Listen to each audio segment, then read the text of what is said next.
Well, it was a crisp autumn day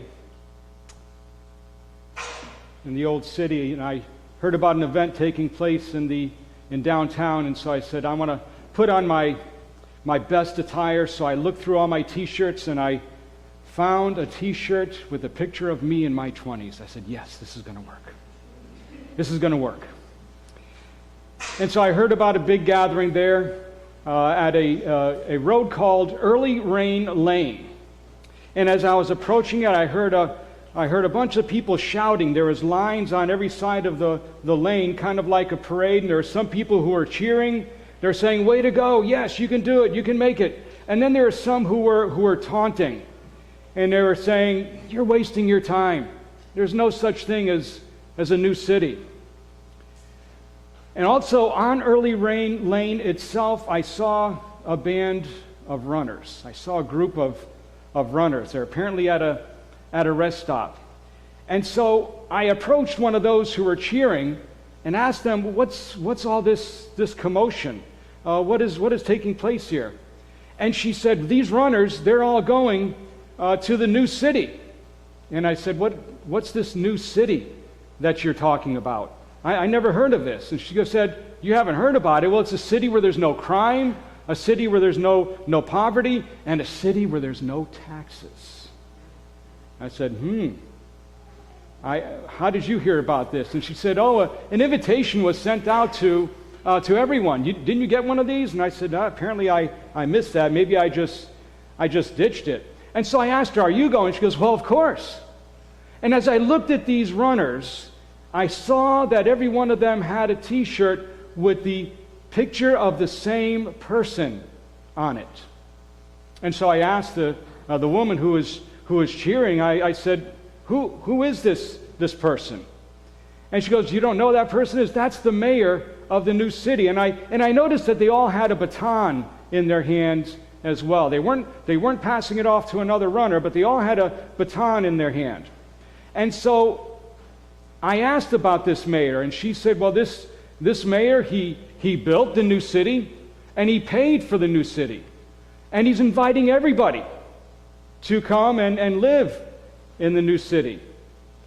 And so she said, do you see him? And she showed me her t-shirt. And I looked at her t-shirt because I wanted to get a better idea of how this mayor looks. But when I looked at her t-shirt, I noticed it was a picture of her.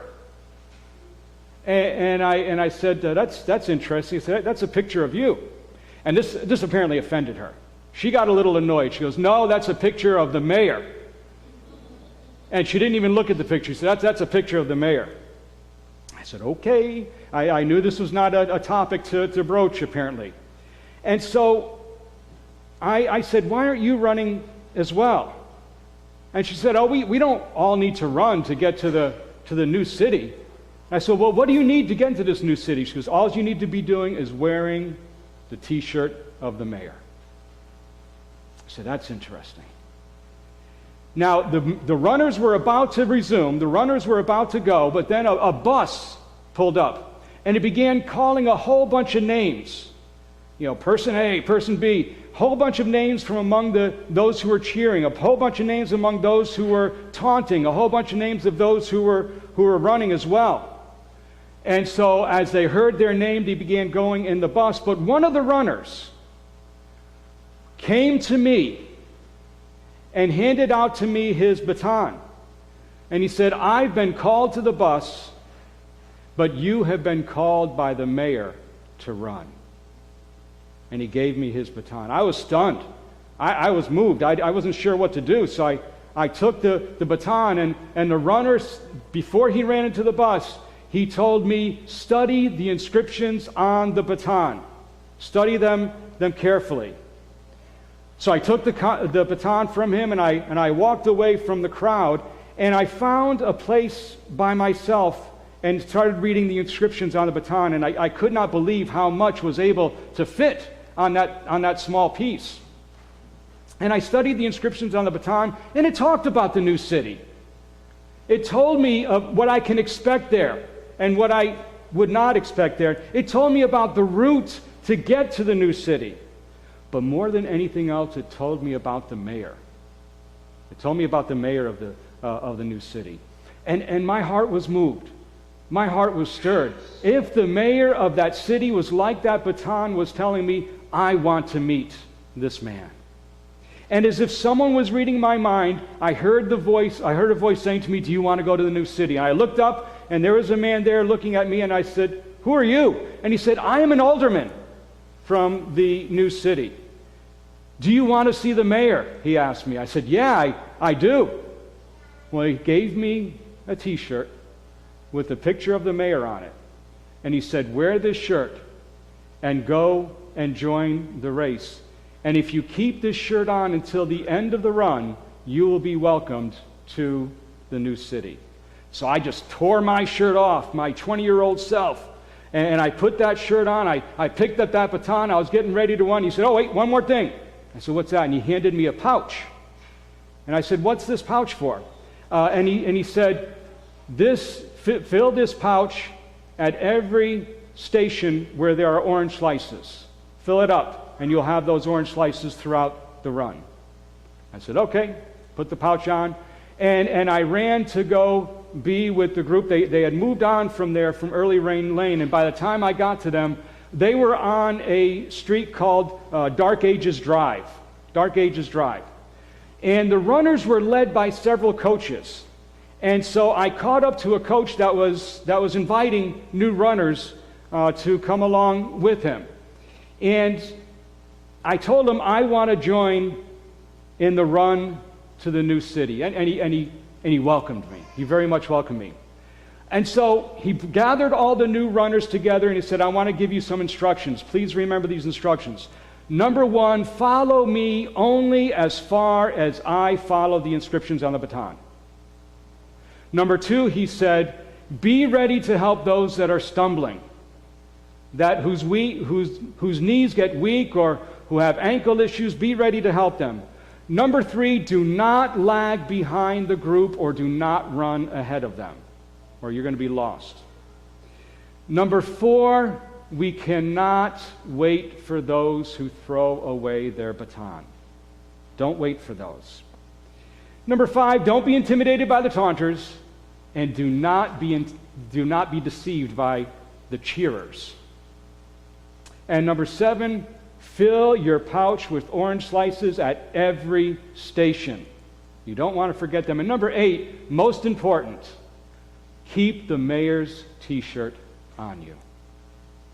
So we resumed our run on Dark Ages Drive, and it was a very long route. I wasn't expecting it to be this long. And there were stations every few miles with orange slices. My energy level was high. I mean, I was excited. I had a lot of adrenaline, and I felt I don't need those orange slices. I can do this. I'm moving ahead. Well, one in our group began to feel weak in her knees, and she started pointing that out. And so a couple of people in our group put her arms around, put them around her shoulder and helped her out. And the coach as well slowed down to help him. And the whole group under that coach just slowed down their pace for her. I was touched by that.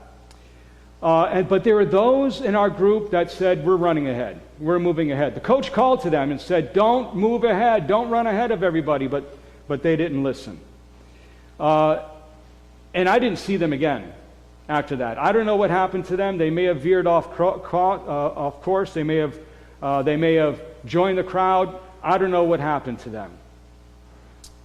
Every few miles there is also a rest stop.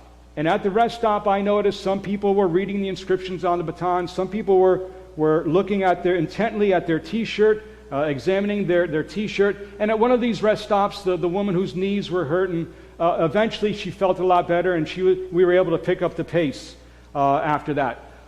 Very shortly after that, I saw one of our runners just throw down that baton and said, I give up, and started walking away.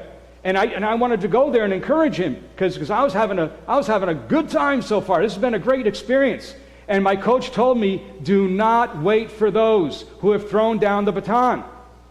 But I just felt moved, and I tried to encourage him, tried to talk to him, but he would not listen. And I saw that the group was moving ahead, and I remember, don't lag behind. I better hurry up and go to them. This guy was not responding. After a while, I began feeling a little weak. I began feeling a little tired. And I was just not able to keep up with the group. The coach noticed that, and he said, we need to slow down, and a couple of them gave me their shoulders and were basically carrying me. My feet were starting to drag. And the coach looked at me as if he knew what took place, and he said, have you been filling your pouch with orange slices at every station? And I said, no, I haven't. And he told me what the issue was.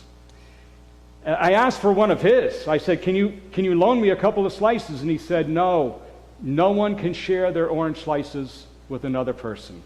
You have to wait till we get to the next station and fill it up. I felt terrible. I was slowing everybody down, and I was certain from that point on I was going to make sure I got those orange slices.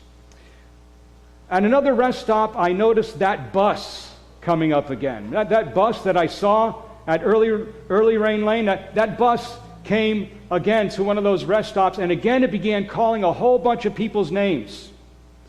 And I asked my coach, I said, what is this bus? It's calling out people's names, and everybody whose name is called out goes into the bus, whether they were on the sidelines cheering, whether on the sidelines taunting, or whether they were a runner, whether they had the mayor's t-shirt or not.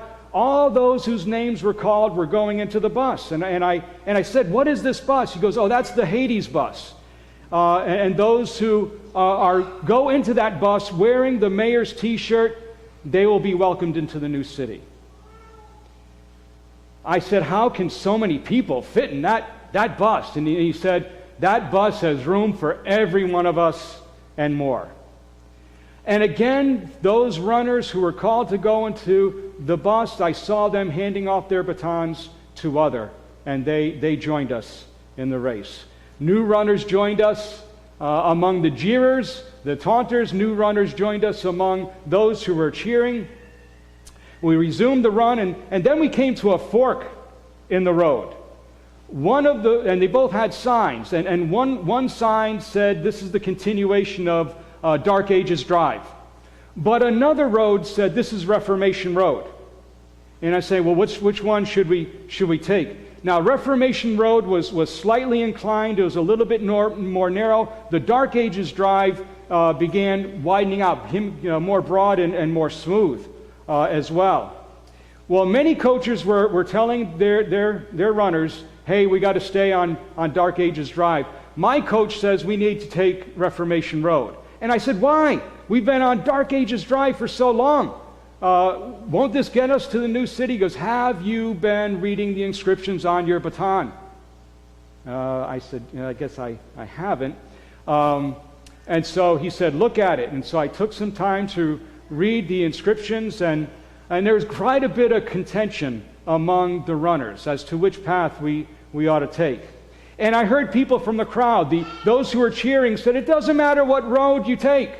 It doesn't matter. They both will take you to the new city. And I heard taunters saying, you runners are all messed up. You can't agree on anything, can you? Well, I was embarrassed. I was getting a little discouraged. I was uncertain. But I began reading the inscriptions again on the baton. And again, I studied about the mayor, what it had to say about the mayor, and the price that he paid for the new city, and how he was building it, how he's in the process of building it. Again, my heart was stirred, and when I read the baton, it clearly was saying it's time to take the turn to Reformation Road.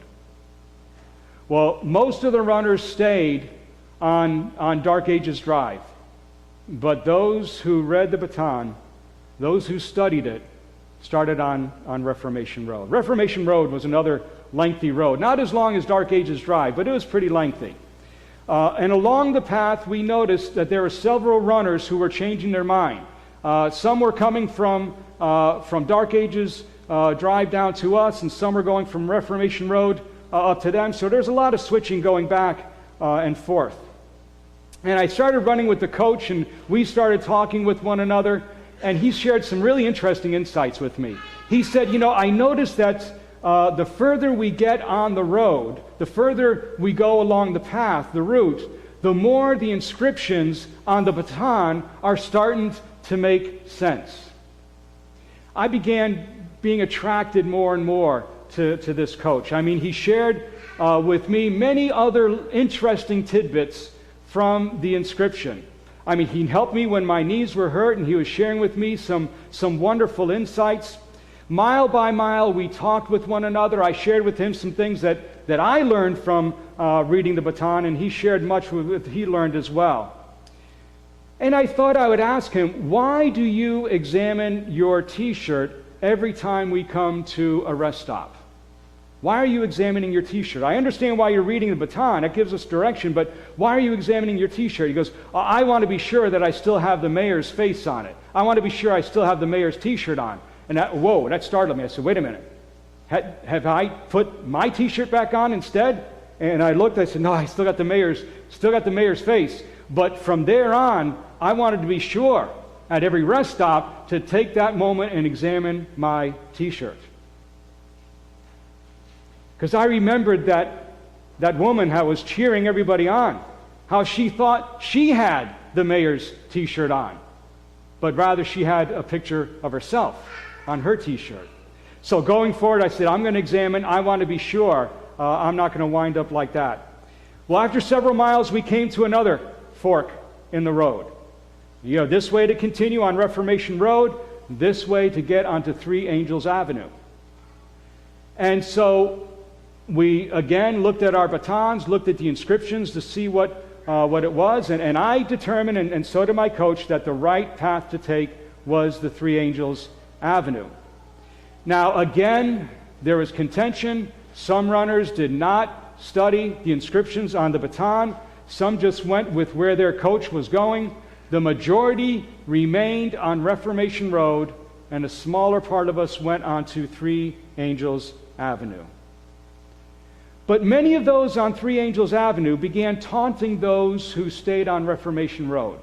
They began ridiculing them. They began putting them down. And my coach called to them and warned them about an attitude of elitism.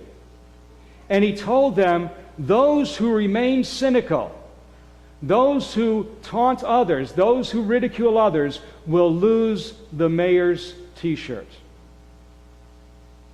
So I asked him, what's going to happen to those on Reformation Road? What's going to happen to those on Dark Ages Drive? What's going to happen to them? Will we see them again in the new city? And the mayor said, we leave those things. The coach said, we're going to leave those things up to the mayor. He knows. He knows.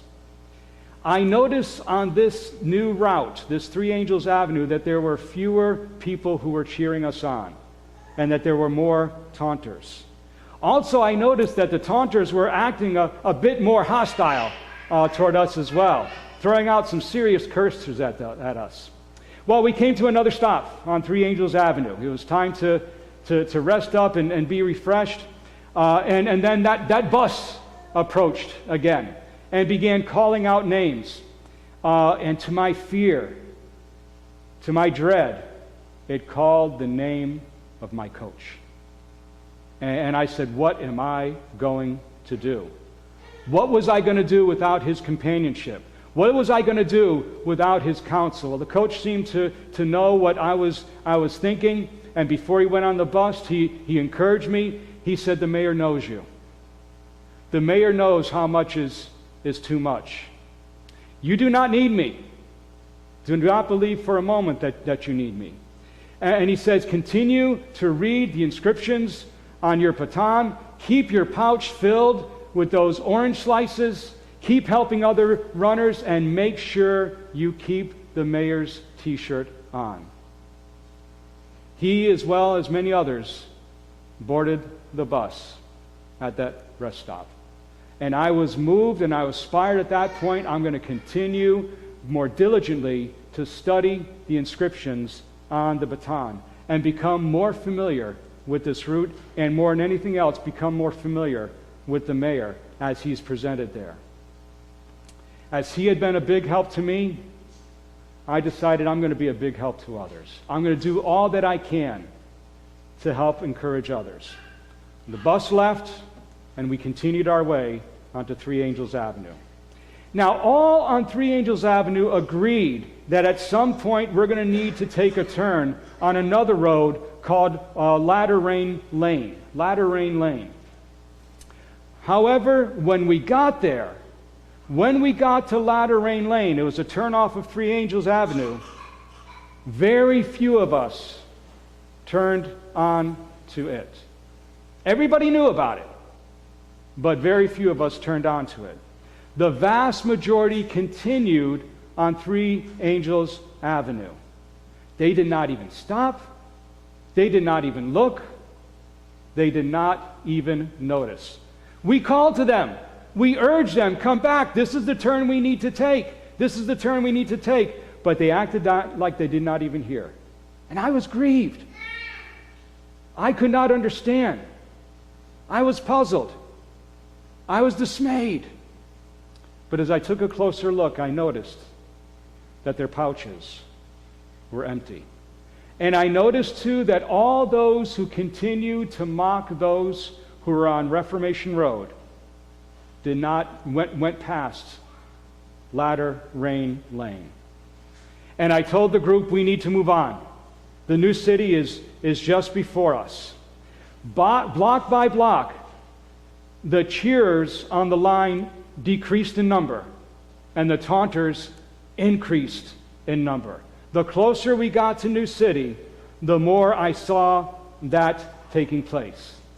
But even though many left, even though many did not turn onto Latter Rain Lane, to my joy, I saw many come from Dark Ages Drive. I saw many come from Reformation Road and joined us onto Latter Rain Lane. Our numbers swelled. Our hearts grew, and our legs became stronger. We kept in perfect sync with one another on Latter Rain Lane. We joined hands. We sang with one another. A beautiful bond was formed between us. We had one common desire. We had one common passion, and that is to see the mayor and to see more join us on this route. But one sad note is all those who stayed on Three Angels Avenue and did not join us in Latter Rain Lane, we never saw them again. Very shortly we came to a rest stop, and we came to a crossover. Latter Rain Lane at this block turned into Great Time of Trouble Trail.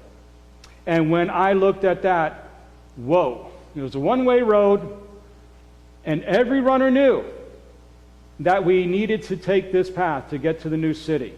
It was very steep, it was very jagged, and it was very narrow, and it was very intimidating. And on this path, it was evident that there was no one on the sideline who was going to be cheering us. Everybody on the sideline was only taunting us, and they were very hostile. They were very hostile. They were very frenzied. Well, the bus pulled up again, and I'll be honest with you, I was longing to hear my name called.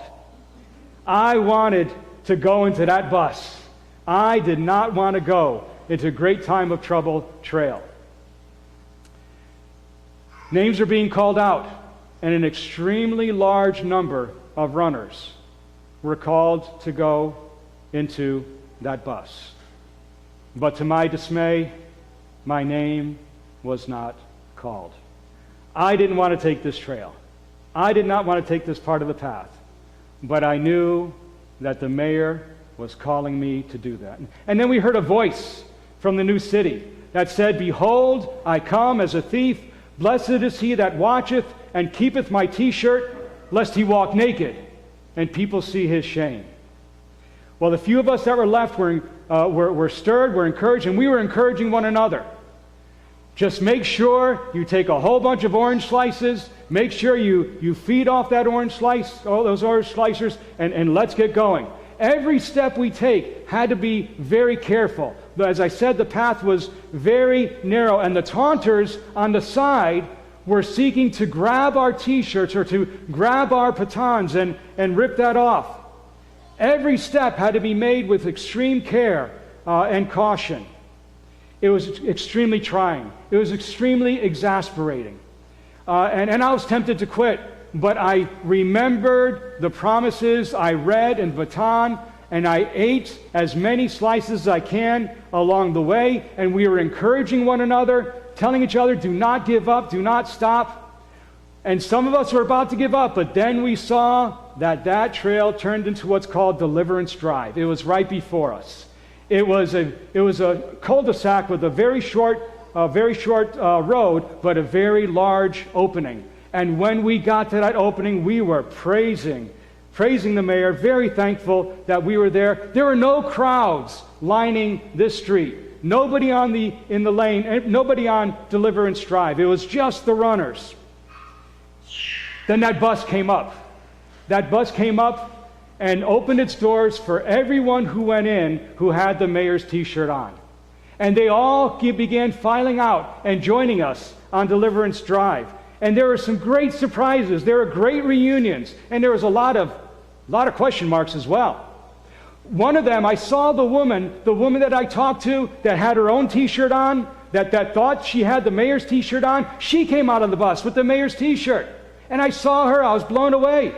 And she said, I want to thank you so much. When you told me that the t-shirt I had was my own picture, I was annoyed, I know. I was angry at you, but it sparked me to do some self-honest scrutiny. And I put the mayor's t-shirt on instead. And my coach came out of the bus. Oh, I was so thankful. I ran to him and embraced him.